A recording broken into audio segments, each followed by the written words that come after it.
Déjà, bonjour à tous. Merci d'assister à cette conférence animée par Céline qui fait partie de l'APEC.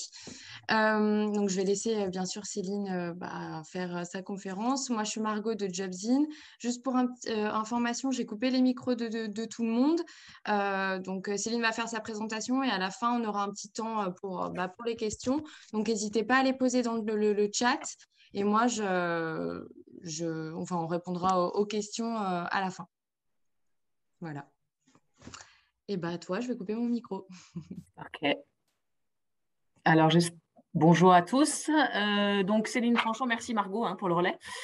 Donc, Céline Tranchant de l'APEC, on se retrouve, merci d'être présent déjà. On se retrouve ensemble aujourd'hui pour parler des réseaux sociaux, les fameux réseaux sociaux dont on parle tous les jours, avec lesquels on vit au quotidien. Avant, peut-être petite présentation de qui nous sommes, même si on connaît quand même l'APEC. Donc l'APEC, notre mission, c'est de vous accompagner, d'accompagner les cadres à tout moment de leur carrière professionnelle. Tout moment de la carrière, ça veut dire quand vous êtes en questionnement, quand vous êtes en positionnement, quand vous êtes en repositionnement professionnel, à tout moment de votre parcours, on peut et on vous accompagne dans le cadre du conseil en évolution professionnelle sur le fait d'être acteur de votre parcours. Et être acteur de son parcours, ça veut dire aussi être accompagné pour nous. Donc, les réseaux sociaux. Écoutez, les réseaux sociaux, déjà, il faut savoir quand même que environ quand même, voilà, nos petits réseaux sociaux, il faut savoir qu'environ quand même 85% des entreprises, en tout cas en France et à l'international aussi, souvent, 85% des entreprises sont présentes sur les réseaux sociaux et les utilisent comme outil de recrutement, comme outil de prise de renseignements, comme outil de communication. Et c'est en ça que les réseaux sociaux sont devenus importants dans nos vies, quels que soient les réseaux sociaux. Et d'ailleurs, quand on parle réseaux sociaux, par exemple, environ 50% des entreprises utilisent les réseaux sociaux pour aller chercher de l'information sur vous, les futurs candidats, pour regarder un petit peu qui vous êtes, ce que vous faites, etc. Donc, évidemment, c'est important. Alors, bien sûr, un réseau social, c'est quoi ?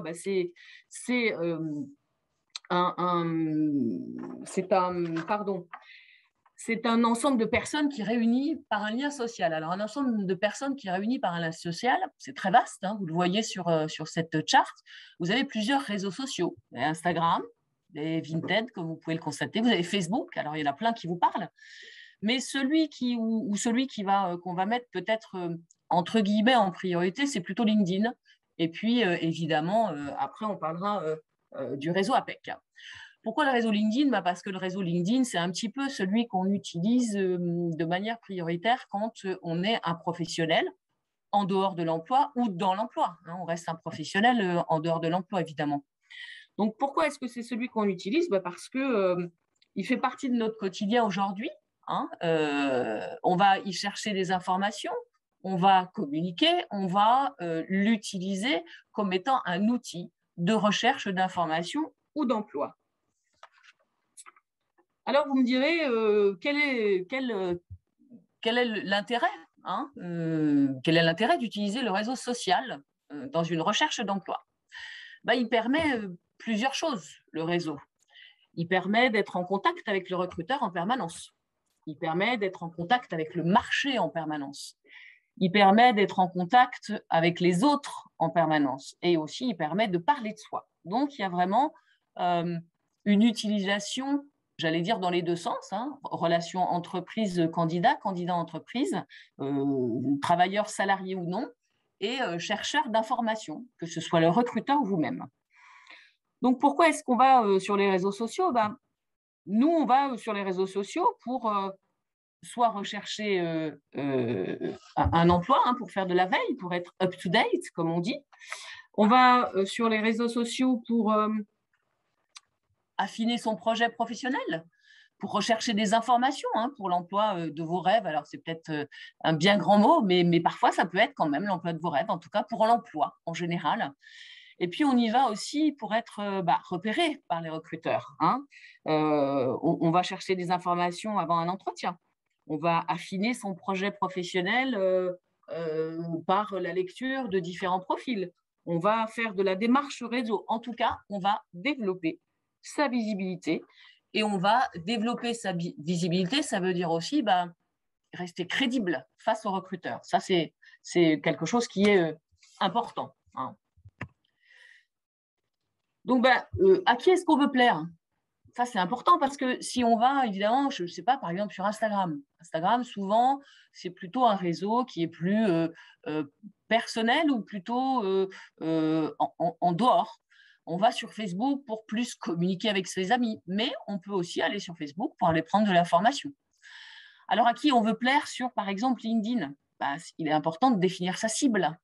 Parce que si vous voulez plaire à des recruteurs potentiels, si vous voulez plaire au marché en général pour communiquer sur une typologie en particulier, sur un sujet en particulier, si vous voulez rester au fait de l'actualité et que vous voulez plaire à vos pairs, hein, vos pairs, c'est votre communauté professionnelle. Par exemple, si vous êtes dans les ressources humaines, évidemment, vous allez vouloir plaire à vos contacts en entreprise. Vous allez vouloir plaire à vos camarades de promo. Hein, donc, en fonction de à qui on veut plaire, on va se positionner et on va identifier le pourquoi on est là, ce qu'on veut dire aux autres et ce qu'on veut que le monde, oui, parce qu'en fait, hein, c'est quand même un réseau, c'est vaste, ce que l'on veut que le monde sache de nous ou entende de ce qu'on a à dire. Alors, l'idée, c'est, quand on définit sa cible, évidemment, on a quand même réfléchi à ce qu'on voulait dire et pourquoi on voulait le dire. Hein. Je disais tout à l'heure, si vous êtes en questionnement sur votre parcours professionnel, on va peut-être dire pas la même chose que si on veut rechercher de l'info sur un marché ou si on veut rester en contact avec le secteur et son évolution. Hein. Donc, il est important de connaître tout ça pour avoir la bonne cible, hein, et le bon type d'interlocuteur. Alors, l'objectif, hein, si on veut obtenir un rendez-vous professionnel. Alors, un rendez-vous professionnel, encore une fois, hein, c'est en fonction de ce que l'on veut obtenir de ce rendez-vous professionnel. Ça peut être aussi pour développer du réseau et avoir de l'information. Hein. Ça peut être avoir un rendez-vous professionnel pour un entretien réseau et pour développer son réseau. Ça peut être avoir un entretien professionnel pour, à terme, retrouver un emploi, pour correspondre avec un recruteur potentiel sur « je suis en recherche de poste ». Donc, ça veut dire que si l'objectif est de créer du lien, il est important de ce qu'on appelle matcher avec les besoins. Pourquoi on matche avec les besoins et comment on matche avec les besoins? Parce que finalement, un réseau social, hein, c'est un lien social qui passe à travers une plateforme. Donc, une plateforme, elle marche avec des algorithmes, elle marche avec des mots-clés, elle marche avec des données auxquelles on fait allusion, auxquelles on fait référence, mais finalement, quand on est nous derrière notre profil, on va remplir des choses, puis on se dit, on n'y pense pas forcément. Alors, l'important, c'est de mettre en avant sur son profil professionnel, évidemment, vos compétences techniques, votre potentiel, où est-ce que vous avez envie d'aller, pour que le recruteur il se dise, tiens, oui, effectivement, je vais rencontrer monsieur X ou madame Y. Effectivement, le profil m'intéresse, ce qu'il dit de lui me convient, ce qu'il dit de lui me séduit, peut-être, hein, parce que c'est aussi une affaire de communication et donc de séduction. Et puis, il va pouvoir aussi, si vous rentrez en contact avec lui parce qu'il a envie de vous rencontrer, parce que vous avez déclenché une envie, il va surtout aussi avoir envie de vous contacter pour, vous donner les renseignements peut-être que vous attendez, 2, peut-être vous recruter à un moment donné, et puis 3, peut-être aussi avoir un échange d'idées, si c'est un échange de pairs, par exemple, c'est avoir un échange de points de vue ou d'idées sur ce que vous voyez, vous, sur ce que vous avez compris, vous, sur ce que vous vivez, vous, au sein de votre entreprise ou en dehors de votre entreprise. Quelles questions vous vous posez et peut-être lui apporter aussi une réponse. Donc, on est quand même dans une relation gagnant-gagnant. Hein. Il ne faut pas hésiter donc à faire du réseau et obtenir des informations via le réseau. Alors, nos 10 réflexes. nos 10 réflexes clés pour développer cette communication, pour développer son réseau, pour obtenir de l'information, pour être en veille, pour obtenir un poste. Les clés, finalement, sont un petit peu les mêmes. On va d'abord avoir... nous, on a fait une petite checklist sur ce qui nous semblait être le plus intéressant. Alors, peut-être la première des clés, avant d'aborder ces 10, peut-être il y en a une 11e, c'est évidemment de prendre du recul sur son profil. Pourquoi prendre du recul? Pour parler de soi, il faut d'abord avoir réfléchi à qui on est, ce que l'on veut faire, pourquoi on communique, quelle information on attend. Et pour ça, il faut avoir réfléchi. Il faut être au clair avec ce qu'on peut apporter à un recruteur, ce que l'on peut apporter à un réseau comme connaissance, comme idée, comme partage. Qu'est-ce qu'on veut partager? Donc ça, c'est peut-être la première des clés, c'est de dire, voilà, qu'est-ce que j'ai envie de donner? Qu'est-ce que j'ai envie qu'on voit de moi? Qu'est-ce que j'ai envie qu'on sache de moi? Donc pour ça, vous avez, par exemple, vous pouvez faire un rendez-vous avec un consultant à l'APEC. On est là pour vous aider, pour vous accompagner. Prendre du recul, parfois un œil neuf, c'est intéressant. Vous pouvez faire des ateliers sur voilà, comment est-ce que je vais parler de mes compétences, comment est-ce que je vais mettre en avant mon profil réseau. Ça, on va l'aborder un peu plus tard, donc je ne le développe pas trop. Donc, on va travailler sur les outils de marketing de soi et on va aborder nos 10 réflexes. Alors, le premier réflexe, c'est de dire, je vais m'inspirer de mes pairs. Alors, les pairs, on en a parlé un petit peu tout à l'heure. C'est quoi les pairs? C'est ceux qui sont vos peut-être concurrents potentiels ou en tout cas ceux qui sont intéressants sur votre marché, sur votre poste, sur les thématiques que vous avez abordées. Donc, ce sont les anciens de promo, ce sont les profils plus seniors, vos aînés, ce sont vos anciens collègues, des professionnels connus du secteur. Les pairs, ils sont un petit peu partout, je dirais, dans votre parcours professionnel, dans les rencontres que vous avez pu faire aux alentours de vos formations et de vos emplois. Alors, on peut surtout essayer de regarder ce qu'ils font pour savoir un petit peu comment on se positionne en fonction des questions qu'on se pose. On va regarder ce qu'ils disent. Tiens, ils parlent du marché. Ah, c'est intéressant. Ça me donne une information sur mon positionnement professionnel. Tiens, X, qui était en promo en Master 2 avec moi, est parti sur tel type de poste. Ah, c'est pas inintéressant. Donc, ça veut dire que peut-être je peux bifurquer moi aussi.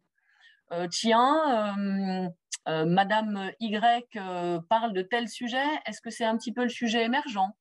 Quelle information je vais pouvoir en tirer? Donc, le premier réflexe, c'est de s'inspirer des autres. Les autres sont toujours une source d'informations précieuses, une mine d'or. Tout comme vous, pour les autres, vous allez être une ressource et une source d'informations précieuses. Alors, savoir aussi où ils sont et ce qu'ils sont devenus, pourquoi c'est important? Parce qu'un réseau, ça s'entretient. C'est important de l'entretenir et puis de lui donner des nouvelles, de savoir ce que vous êtes. Donc, l'important aussi, c'est de regarder aussi comment ils parlent d'eux et comment vous allez pouvoir parler de vous. Parce que parler de soi, ce n'est pas ce qu'il y a de plus facile et de plus simple. Alors, le deuxième réflexe, c'est peut-être de vérifier, de checker, pas très joli, mais de vérifier en tout cas, de vérifier la visibilité que vous avez vous. Parce que, comme vous le savez, Internet est formidable d'informations. Google est mon ami. Et quand vous tapez votre nom, vous allez avoir des informations sur vous, peut-être vos homonymes. Mais en tout cas, ce qui est important de vérifier, c'est qu'est-ce qu'on voit de vous. Si moi, je tape votre nom, Jennifer Dupont, qu'est-ce que je vois de vous sur Google? Pourquoi c'est important? Parce qu'on a tous plus ou moins multi-comptes. Je parlais tout à l'heure de Facebook, je parlais tout à l'heure d'Instagram. On a des comptes annexes, on a Twitter, on a d'autres réseaux sociaux sur lesquels on intervient, parfois à visée plus personnelle, avec des informations qui ne sont pas forcément utiles aux recruteurs potentiels, qui ne sont pas forcément utiles à la personne avec laquelle vous allez faire une enquête réseau ou chercher des informations, ou pour une création d'entreprise d'ailleurs. Donc l'important et le deuxième réflexe, c'est vraiment de vérifier quelles informations on trouve de vous quand on va sur Google. Alors après, si vous voyez qu'on a accès facilement à votre compte Facebook, peut-être ça vaut le coup de limiter pendant un certain temps votre accès, de limiter à votre réseau d'amis, par exemple. Ou alors de changer, par exemple, vous vous appelez Jennifer Dupont. Jennifer Dupont, sur votre compte Twitter, peut-être que vous pouvez vous appeler Jen D. Jen, pardon, et puis un petit D à la fin. Comme ça, on ne fera pas forcément le lien avec vous. L'idée, c'est de bien vérifier parce que c'est toujours dommageable. Encore une fois, c'est votre image qui est sur Internet et c'est toujours dommageable d'avoir une image qui peut vous desservir, tant sur les entretiens réseau que sur les recrutements. Donc ça, le deuxième réflexe, c'est vraiment de vous assurer que la visibilité que vous avez est une visibilité qui est en concordance avec ce que vous voulez qu'on sache de vous, votre profil professionnel.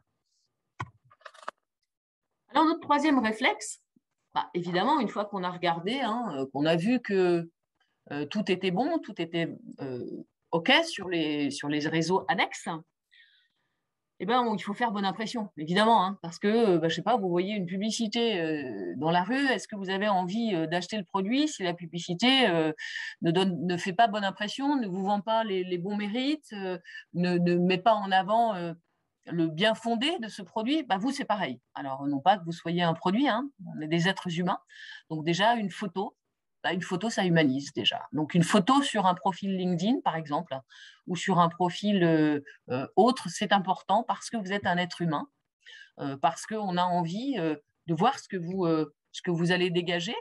Alors, évidemment, la photo, une photo professionnelle, pas une photo de vacances, une photo où vous êtes souriant ou tout du moins, en tout cas, avenant et qui donne envie de vous rencontrer. Donc, on peut voir de vous en quelques secondes. Vous voyez cette petite bannière que vous voyez, c'est la petite bannière qu'on voit sur LinkedIn. Donc, en quelques secondes, moi, je vais me faire un a priori sur vous. Je vais voir la façon dont vous vous positionnez. Je vais voir ce que vous dites de vous. Je vais voir qui vous êtes. Peut-être même, je vais déjà en extraire des données par la petite bannière que vous allez mettre derrière votre photo. Peut-être il vaut mieux parfois rien mettre, ou en tout cas mettre quelque chose de neutre, plutôt que de mettre une phrase d'accroche si ce n'est pas vous. Plutôt que de mettre un paysage de plage avec des cocotiers, peut-être que, sauf si vous êtes agent de voyage, encore une fois, soyez opportun, soyez en cohérence avec ce que vous mettez en avant, avec ce que vous voulez qu'on sache de vous. Donc, vous avez, si vous voulez personnaliser un petit peu votre profil, vous avez des bandes de données de type Canva, donc c'est C-A-N-V-A, canva.com, j'insiste, sur lequel vous pouvez créer des petits contenus. C'est totalement gratuit, en tout cas pour un certain niveau de contenu, c'est gratuit. Et ça peut vous aider à trouver des idées, à faire peut-être une accroche un peu plus personnalisée. Alors évidemment, si vous êtes un profil créatif, si vous êtes, vous mettez en avant, je ne sais pas, vous êtes graphiste par exemple, ça vaut le coup déjà sur cette petite bannière-là de mettre, évidemment, quelque chose d'un peu plus créatif, voire même quelque chose que vous avez créé vous-même, et ça donne un profil qui parle de vous et qui ne parle pas de quelqu'un d'autre. Le quatrième réflexe, on en parlait tout à l'heure. Alors, les algorithmes, il faut les séduire, ces algorithmes. On n'oublie jamais que sur les réseaux de ce type-là, le recruteur ou la personne qui cherche des informations, elle va procéder par mots-clés. Et ce sont ces mots-clés que le web va aller chercher. Vous mettez un mot, il le retrouve quelque part, ça match. Donc, les mots-clés sont importants pour que vous arriviez en bonne visibilité quand un recruteur cherche un profil, quand quelqu'un cherche une information, quand vous cherchez quelque chose. Il faut les bons mots-clés. Alors, vous allez me dire, évidemment, c'est un peu facile à dire, mais c'est quoi les mots-clés? C'est quoi le bon mot-clé quand moi, je sais déjà, j'ai du mal à parler de moi? Eh bien, le bon mot-clé, c'est déjà parler le même langage que votre recruteur. Ça veut dire quoi, parler le même langage? Par exemple, si on parle de certaines compétences ou de certaines connaissances, d'un certain savoir, bah, il faut le mettre. Si vous postulez à l'international et que nulle part, on voit que, je ne sais pas, vous êtes trilingue, vous parlez anglais couramment, vous êtes bilingue, bah, je vais avoir du mal à vous imaginer à l'international. Si vous êtes un graphiste et que vous ne mettez pas des mots-clés en lien avec le métier de graphiste, ça va être compliqué. Hein. Il faut aller chercher le même langage. Il faut formaliser les compétences comme elles sont formalisées dans les offres. Donc, par exemple, vous avez fait de la veille concurrentielle. Bah, si vous ne mettez pas veille concurrentielle, peut-être que si on cherche quelqu'un qui a fait de la veille concurrentielle ou qui a fait une étude de marché, on ne va pas vous trouver. Et du coup, vous allez louper des contacts. Donc, comment est-ce qu'on peut trouver des mots-clés ou comment est-ce qu'on peut formaliser ces compétences sur le profil LinkedIn? Bah, vous avez pour ça, entre autres, les fiches métiers APEC que vous allez retrouver sur notre site internet. Pourquoi les fiches métiers APEC? Parce que souvent, les recruteurs se basent aussi sur cette sémantique-là pour formaliser une compétence. Donc, plus vous allez parler de la même manière que votre recruteur ou de la même manière que celui qui vous cherche, et plus ces fameux algorithmes, ce fameux match, va se faire. Donc, vous pouvez mettre des données chiffrées, vous pouvez utiliser des associations d'idées. Alors, sur les profils LinkedIn, on a aussi, on va pouvoir mettre aussi des titres, des résumés. On va pouvoir mettre des recherches de texte, des mots-clés, par exemple. On va mettre sur un profil LinkedIn ou sur un profil APEC. Si vous êtes consultant, peut-être que vous êtes aussi formateur, donc consultant, formateur, conseiller, chargé de, etc., etc. L'idée, c'est de bien mettre tous les mots-clés qui peuvent correspondre à ce que le recruteur peut rechercher et donc qui va séduire l'algorithme. Alors, le 5e réflexe, hein, c'est de démontrer vos super pouvoirs. Alors, c'est quoi vos super pouvoirs? Ben, c'est vous. Vos super pouvoirs, c'est qu'est-ce qui fait que quand je regarde votre profil, outre le fait évidemment que j'ai une belle photo et que je vois que vous n'êtes pas quelqu'un d'autre, hein, c'est qu'est-ce qui me fait dire que vous avez un parcours qui vous est propre, vous avez une offre de service qui est la vôtre, vous avez des atouts que vos concurrents, si vous êtes en recherche d'emploi, n'ont pas évidemment. Vous avez des mots-clés pour un meilleur référencement, ça on l'a vu un peu plus en amont. Vous avez une expérience qui est illustrée par des réalisations, ce qu'on appelle nous dans notre jargon professionnel, des réalisations probantes. C'est quoi une réalisation probante? Vous avez fait par exemple, vous avez mis en place, dans le cadre d'un projet d'entreprise, vous avez accompagné l'entreprise dans la mise en œuvre, je ne sais pas, d'un système d'information. Lequel? Quel a été votre rôle dans ce système d'information? Qu'est-ce que vous avez mis en œuvre pour faire aboutir ce système d'information? Et quel a été le résultat? Est-ce que ça a fonctionné? Est-ce qu'aujourd'hui, il existe encore? Est-ce que ça a généré, je ne sais pas, du trafic si vous étiez dans la com, etc., etc. Donc, c'est des compétences qui sont illustrées avec des exemples concrets de votre vie à vous, parce que votre vie à vous, vous la connaissez. Mais la personne qui va aller regarder votre profil et qui ne vous a pas en face d'elle, ne connaît pas ce que vous avez fait, ne sait pas comment vous l'avez fait et ne sait pas le résultat que vous en avez obtenu. Donc, vos super pouvoirs, c'est vous. C'est tout ce que vous pouvez donner au recruteur potentiel qui va lui donner envie de vous contacter. Donc, c'est qui vous êtes, ce que vous faites, le comment vous le faites et le aussi pourquoi vous l'avez fait. Qu'est-ce qui vous a plu? J'aime. Qu'est-ce qui vous a plu dans cette expérience-là? De quoi vous êtes fier? Alors, on n'est pas obligé de mettre je suis fier d'eux, hein, mais à travers la façon dont vous allez le raconter, à travers ce que vous allez mettre en avant. Vous pouvez mettre en avant une expérience que vous avez un peu plus aimée. Si vous cherchez, par exemple, dans le marketing, vous avez une expérience, même si vous êtes jeune diplômé, hein, parce qu'on n'est pas forcément expert ou senior, même si vous êtes jeune diplômé, vous avez peut-être des expériences que vous avez eues en marge de votre vie professionnelle. Hein. On peut, par exemple, créer un site Internet pour un ami qui a mis en place un site de vente je sais pas, de bijoux. Si vous êtes dans le marketing ou si vous êtes dans la communication, il est intéressant de savoir que vous avez fait ça. Même si vous l'avez fait de façon, entre guillemets, informelle, ça a quand même généré des compétences que vous pouvez illustrer de manière concrète, voire même avec des données chiffrées, parce que si le site existe encore, vous pouvez même mettre le lien du site pour que les recruteurs aient tout loisir d'aller voir ce que vous êtes en capacité de faire et répondre à une offre de service que vous mettez en avant. Alors, évidemment, c'est ce que je vous dis, vous pouvez mettre des liens qui vous reroutent sur d'autres réseaux.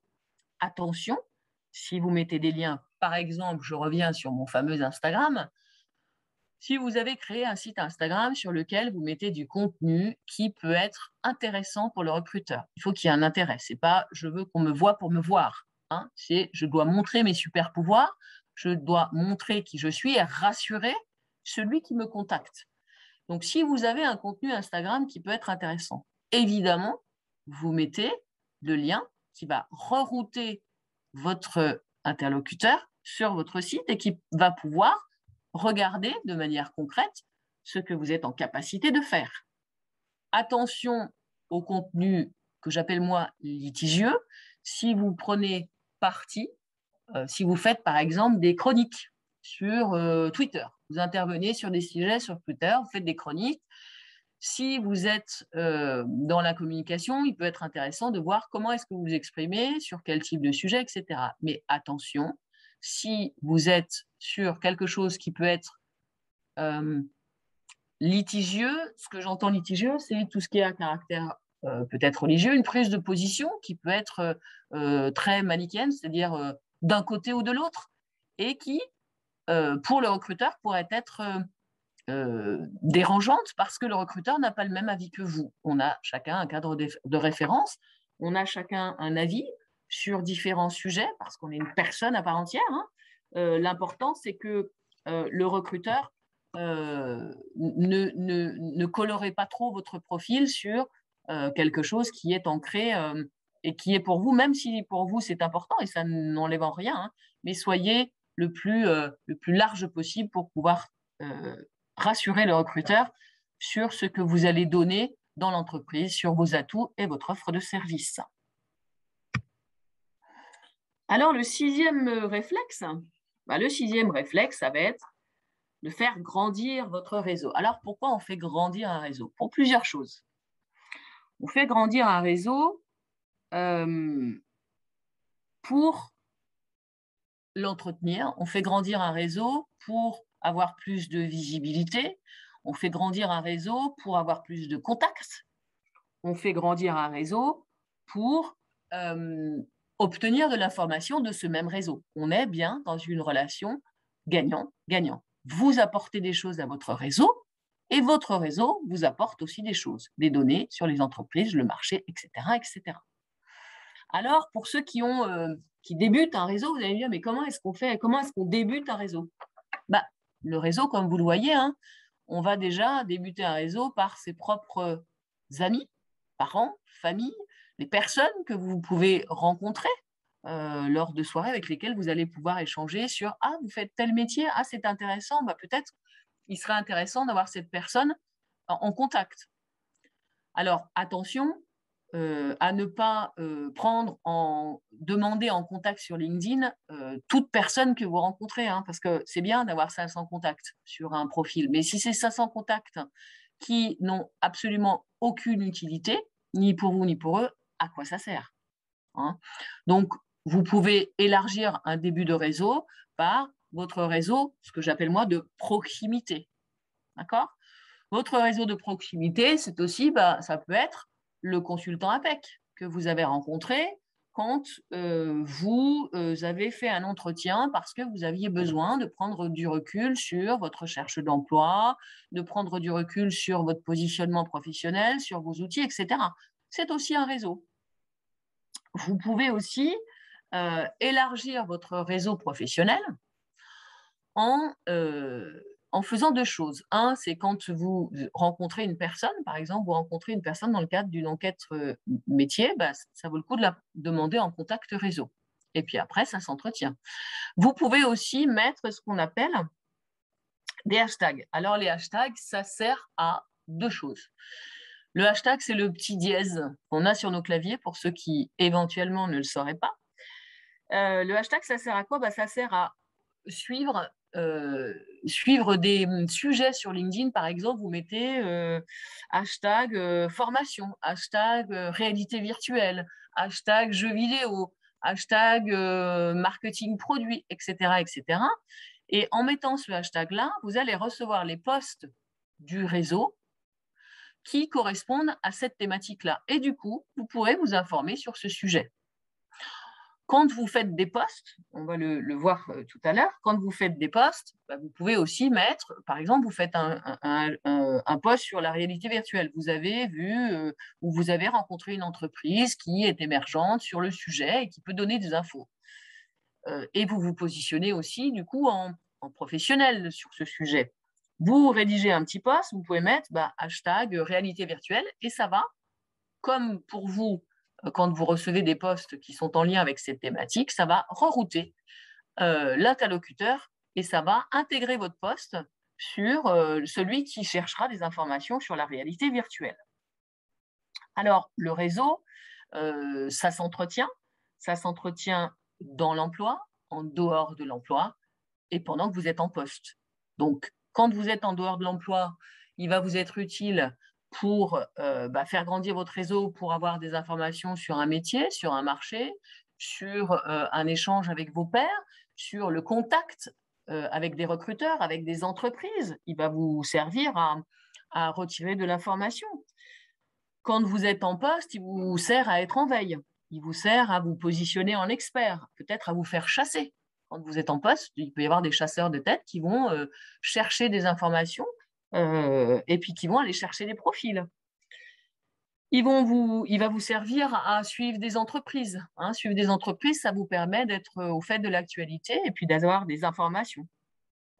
Et puis le réseau, il va aussi, quand vous êtes en repositionnement professionnel ou jeune diplômé, il va vous être utile pour obtenir des informations et pour agrandir votre réseau, c'est quelqu'un qui connaît quelqu'un qui connaît quelqu'un.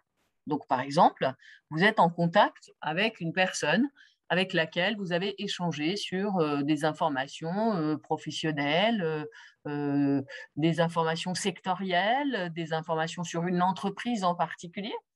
Cette personne-là est en contact elle-même avec d'autres professionnels et vous pourrez du coup élargir votre réseau tout au long de votre vie professionnelle et être un petit peu acteur de votre parcours, comme le dit la loi, d'être acteur de votre communication, d'être acteur de votre positionnement sur les réseaux sociaux et du coup pour les recruteurs.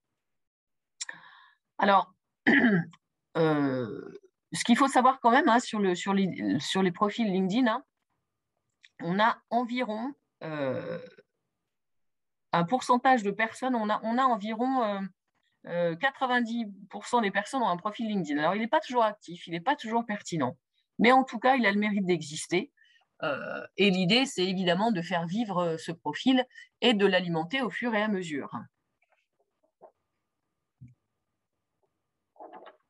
Alors, le 7e réflexe, c'est de personnaliser, je vous disais, c'est demander des gens en contact. C'est développer son réseau. Alors, comment on développe son réseau? De plusieurs manières. Les demandes de contact, elles peuvent se faire à la suite d'une rencontre lors d'un salon professionnel, d'une rencontre à l'APEC, d'une rencontre lors d'un atelier que vous avez fait en co-développement, un atelier que vous avez fait avec l'APEC pour les jeunes diplômés, un atelier jeunes diplômés, un atelier que vous auriez pu faire ou une conférence sur laquelle à laquelle vous avez assisté, et puis vous avez eu les noms de personnes. Peut-être vous pouvez les demander en contact. Alors, la demande de contact, le 7e réflexe, c'est de personnaliser. Souvent, on voit Madame X ou Monsieur Y vous demande en contact. Alors, le réflexe que vous allez avoir, je pense que vous l'avez déjà, c'est de dire, tiens, qui est Madame X? Qu'est-ce qu'elle fait? Tiens, c'est bizarre, pourquoi elle regarde mon profil? Pourquoi est-ce qu'elle me demande en contact? Et puis parfois, vous allez cliquer non parce que, je ne sais pas, vous voyez que c'est un profil peut-être commercial, vous allez vous dire, bon, il veut juste avoir mes contacts. Est-ce que ça m'intéresse? Est-ce que ça ne m'intéresse pas? Est-ce que ça peut m'être utile ou pas? Donc, c'est important de faire une demande de contact avec une personnalisation. Donc, ça peut être, voilà, vous suivez une personne sur Internet, sur LinkedIn ou sur Internet au global, et cette personne vous apporte des contenus qui sont plutôt pertinents. Donc, vous allez commencer à la suivre. Hein. Vous cliquez, vous commencez à la suivre. Eh bien, peut-être, c'est faire une demande de contact, c'est je vous suis depuis un certain temps et j'aime beaucoup ce que vous faites, ce que vous dites. Moi, j'aimerais qu'on échange sur le sujet. Ça, c'est une forme de personnalisation qui peut être intéressante. Alors après, la personne en face a tout loisir de vous dire oui ou de vous dire non. Mais en tout cas, la rencontre se fera plus facilement que si vous ne personnalisez pas la demande. Alors, le 8e réflexe, c'est de vous faire sponsoriser. Alors non, vous n'allez pas demander de l'argent. Non, vous n'allez pas faire une pièce noire, évidemment. Vous faire sponsoriser, c'est d'obtenir des recommandations. Alors, c'est quoi une recommandation? Quand vous avez effectué, même de manière informelle, si on reprend notre exemple, par exemple, j'ai créé un site internet pour une personne qui fabriquait des bijoux en perles. Écoutez, ça vaut le coup de demander à cette personne, d'être en contact avec vous sur ce réseau-là, et puis 2, qu'elle fasse une recommandation, qu'elle explique qu'effectivement, vous avez mis en œuvre, c'est vous qui avez fait le site internet, et depuis que vous êtes quelqu'un, alors n'hésitez pas à parler ce qu'on appelle les soft skills, vos qualités. Donc, c'est une personne qui est très à l'écoute, qui a été à l'écoute de mes besoins, qui a créé un site internet qui répond à exactement ce que je voulais en termes d'image marketing. Et puis, depuis, j'ai gagné en prospection, j'ai eu des clients, etc., etc. Ça peut être aussi des personnes avec lesquelles vous avez travaillé, des pairs avec lesquels vous avez été en formation. Ça peut être aussi un manager ou, à l'inverse, vous allez vous aussi approuver des compétences. Vous avez eu une personne avec laquelle vous avez travaillé et effectivement, vous avez remarqué que en stratégie marketing, elle était très pertinente. Si elle le met en avant sur son profil, eh bien, ça vaut le coup d'aller recommander cette compétence parce que ce que vous faites pour les uns, ces personnes-là peuvent, à contrario, recommander une compétence ou faire une petite recommandation sur votre profil. Et quand un recruteur va regarder des informations sur vous, c'est important qu'il ait ces recommandations d'usage, de pairs, de collègues, etc. Alors, le neuvième réflexe, c'est sortez du lot. Sortez du lot, c'est un petit peu ce qu'on se disait en début d'atelier finalement, en début de conférence. Sortir de l'eau, c'est dire qui vous êtes. Alors, sortir de l'eau, parce qu'on a toujours l'impression que sortir du lot, oh là là, il faut que je sois vraiment brillante, que je sois sur le haut du podium, on n'est pas obligé d'aller jusque-là, mais en tout cas, sortir du lot, ça veut dire montrer qui vous êtes. Ça veut dire donner à vos messages une valeur ajoutée. Ça veut dire créer du contenu pour que les personnes aient envie de vous suivre. Ça veut dire positionnez-vous sur des sujets qui vous sont chers. Alors encore une fois, je remets la parenthèse, sur des sujets qui sont en lien avec votre profil professionnel. Le restez vous-même, les autres sont déjà pris, on est d'accord. Vous allez faire des posts et vous allez être repéré. Alors, pardon, j'ai mélangé les deux. Voilà, les aléas du direct, vous voyez, j'ai mélangé les deux, mais je trouve que les deux sont vraiment en commun. Donc, vous allez vous démarquer, vous allez faire des posts et vous allez sortir du lot en expliquant ce que vous allez donner. Quand vous faites des posts, c'est une petite phrase d'accroche très courte, c'est parlons-en, c'est l'apprentissage, pourquoi, comment. C'est un message qui a de la valeur ajoutée. C'est parfois des petits smileys, mais pas trop, parce qu'on aime bien l'émotion, mais on n'est pas là pour être en émotion en permanence. C'est taguer des personnes. C'est par exemple, vous faites un post et vous parlez d'une entreprise et vous mettez je ne sais pas, l'APEC, et pour que l'APEC reçoive ce tag. Donc, on incite à l'action et on donne une image. Et ça rejoint notre 10e réflexe, c'est rester vous-même, les autres sont déjà pris, c'est ce que je vous disais. Quand vous faites un post, il est important qu'il vous ressemble. Il est important qu'il corresponde à votre profil. Il est important que vous soyez vous, et c'est ce qui fera la différence, c'est d'être vous. C'est pas d'être une autre personne ou d'essayer de faire comme si j'étais ou comme si, etc. Donc, encore une fois, on personnalise, on s'exprime de manière claire, concise, précise, on s'exprime de manière à avoir envie. Il faut que votre recruteur ait envie de vous voir, ait envie de partager, ait envie de vous suivre, ait envie de vous rencontrer, parce que le réseau, il sert à ça.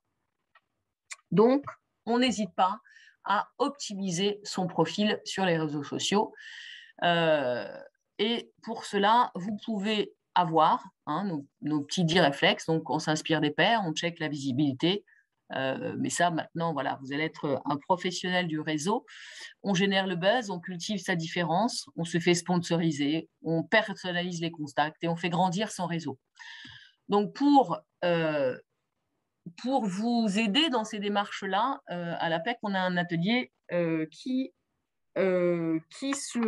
s'appelle Rédiger son profil ou optimiser ses candidatures. On est là pour vous aider, donc n'hésitez pas à venir nous rencontrer. Vous allez sur le site de l'APEC.fr et vous pouvez solliciter un entretien avec un consultant, vous pouvez participer à des ateliers, vous pouvez réfléchir sur vous-même.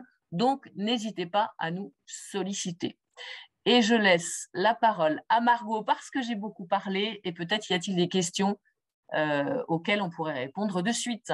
Margot, je te laisse la parole. Merci Céline pour ta présentation. Alors, j'ai vu qu'il y avait quelques questions, il n'y en a pas beaucoup. Donc, il y a Sarah qui nous demande, et pour l'expérience alors qu'on vient de sortir de l'école. Donc, bon, c'était dans le fil de la conversation, mais j'imagine que… Alors, est-ce que tu m'entends là, Margot? Oui, tu m'as laissé le son. Ok. Margot, bonjour. Margot, c'est une très bonne question. Merci de la poser. Alors, vous avez toujours quand même, Margot, là, à chaud, c'est compliqué, je ne vous connais pas, je ne connais pas votre parcours, c'est compliqué de vous donner une réponse claire et précise, mais en tout cas, on a toujours de l'expérience, Margot. Quand vous étiez peut-être en études, vous avez fait peut-être ce qu'on appelle des stages. Peut-être que de manière informelle, c'est ce que je disais tout à l'heure, vous avez participé à une création de contenu, vous avez appris des choses, vous avez fait un stage, vous avez peut-être un avis sur un sujet. Donc, il y a toujours quelque chose à dire, Margot. Et peut-être l'idée, c'est de venir nous rencontrer pour en parler. On a des ateliers pour les jeunes diplômés pour travailler justement sur toutes ces questions-là. Donc, n'hésitez pas à venir nous voir et on verra ça ensemble. Super. Alors du coup, il y a Jean-Marc qui pose la question, faut-il également évoquer les difficultés qu'on a pu rencontrer sur des expériences? Jean-Marc, bonne question. Alors, est-ce qu'on explique les difficultés? Alors, je vais vous faire un peu une réponse de Normand, Jean-Marc. Oui et non. On exprime les difficultés si et seulement si. On explique surtout comment on est sorti de cette difficulté. C'est, par exemple, vous aviez une problématique sur la mise en œuvre d'un projet. C'est surtout qu'est-ce que vous avez apporté comme valeur ajoutée pour sortir, pour faire en sorte que ce projet aboutisse. Donc, j'ai envie de dire oui et non. Ça dépend de la difficulté rencontrée et ça dépend surtout de l'aboutissement et ce que vous avez mis en œuvre pour surmonter cette difficulté. Mais on peut en parler. Et il repose une question derrière, quels sont les pièges à éviter? Oh, il y en a beaucoup, Jean-Marc. Les pièges à éviter, j'en ai donné quelques-uns quand même. Les pièges à éviter, c'est d'intervenir sur des sujets litigieux. Les pièges à éviter, c'est de se survendre. Les pièges à éviter, c'est de raconter tout, alors que le recruteur ou le réseauteur potentiel, il a besoin de savoir ce que vous voulez lui dire surtout. Et du coup, il y a Sarah qui dit « Je veux vous voir moi ». Merci Sarah, vous êtes la bienvenue. Eh bien, vous avez sur le site apec.fr, vous pouvez prendre un rendez-vous avec un consultant APEC. Donc, n'hésitez pas à prendre rendez-vous et on vous guidera sur le sujet. Je pense qu'il faut échanger sur tout ça, prendre du recul. Donc, n'hésitez pas. Vous êtes la bienvenue, Sarah. Il y a Guy Alain qui nous pose comme question, faut-il indiquer une période d'inactivité en tant que proche aidant? Alors, à chaud, pareil, hein, parce que c'est toujours compliqué de répondre quand on n'a pas les choses hors contexte, les réponses hors contexte sont toujours compliquées, mais j'aurais tendance à dire oui. Ça, c'est très franco-français, hein, mais le recruteur, il n'aime pas les trous dans le CV. Donc, si le trou dans le CV, il est de 2 ans, 3 ans, 1 an, même 6 mois, il y a des façons de le dire après. Donc, ça, pareil, je vous donnerai la même information qu'à Sarah, pardon, venez nous voir, on en reparle. Il n'y a pas d'autres questions pour l'instant. Il y a des merci. Eh ben, écoutez, merci à vous. Merci à vous de votre écoute. Et puis, merci à vous d'être là. Et merci Margot pour le back-office. Eh ben, merci à toi. Est-ce que le support, je pourrais l'envoyer ou pas? Je, je pense que oui. Je pense que oui, Margot. Ok. Je vais Ouais, m'engager, mais je pense que oui. Il n'y a pas de souci. super. Et Et ben, n'hésitez pas à venir nous voir, hein, du coup. ouais, et puis il me semble qu'il y a des collaborateurs de l'APEC sur le salon de Jobzine aussi. Oui, pardon, je pense pas à mes collègues, mais c'est vrai que oui, vous pouvez aussi rencontrer mes collègues et leur demander conseil sur le salon de Job in Paris. Donc, profitez-en, on est là pour vous. Hop, et ben, il y a des merci, voilà. Et bah, ce que je vous propose, c'est de couper la conférence et puis de vous souhaiter à tous une, une bonne journée. Merci Céline. Merci beaucoup, à très bientôt À tout à l'heure pour et bon courage à vous tous. Oui, pour le CV. À tout à l'heure, merci beaucoup, au revoir. Merci, au revoir à tous.